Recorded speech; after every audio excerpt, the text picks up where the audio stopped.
ಎಲ್ಲರಿಗೂ ನಮಸ್ಕಾರ. ನಾನು ದೀಕ್ಷಾ ಸ್ಟೆಮ್ ಸ್ಕೂಲ್ ಓದ್ತಾ ಇದ್ದೀನಿ.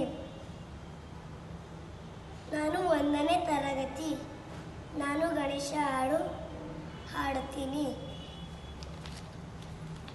ಗೆಜ್ಜೆ ಕಟ್ಟಿದ ಗೆಡ್ಡು ಗಣಪ ಹೆಜ್ಜೆ ಹಾಕಿದ ಲಜ್ಜೆಯ ಬಿಟ್ಟು ಬನ್ನಿರಿ ಎನ್ನು ನಮ್ಮನ್ನು ಕೂಗಿದ. ಮಾನವರು ನೀವೆಂದ ದೇವದೇವನ ತಾನೆಂದ. ಮಾನವರು ನೀವೆಂದ ದೇವದೇವನ ತಾನೆಂದ. ಮನಸ್ಸಿನ ನೋವ ಬಿಡಿಸುವ ದೇವ ತಾನೆಂದ. ಮನಸ್ಸಿನ ನೋವ ಬಿಡಿಸುವ ದೇವ ತಾನೆಂದ.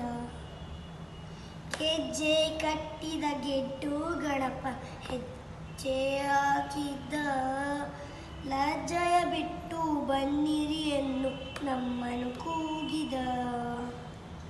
ನನ್ನಂತೆ ನೀವು ಹಾಡಿ, ನನ್ನಂತೆ ನೀವು ಪಾಡಿ, ನನ್ನಂತೆ ನೀವು ಹಾಡಿ ಪಾಡಿದ, ನನ್ನಂತೆ ನೀವು ಆಗಿರಿ. ಗೆಜ್ಜೆ ಕಟ್ಟಿದ ಗೆಡ್ಡು ಗಣಪ ಹೆಜ್ಜೆ ಹಾಕಿದ್ದ ಲಜ್ಜೆಯ ಬಿಟ್ಟು ಬನ್ನಿರಿ ಎನ್ನು ನಮ್ಮನ್ನು ಕೂಗಿದ.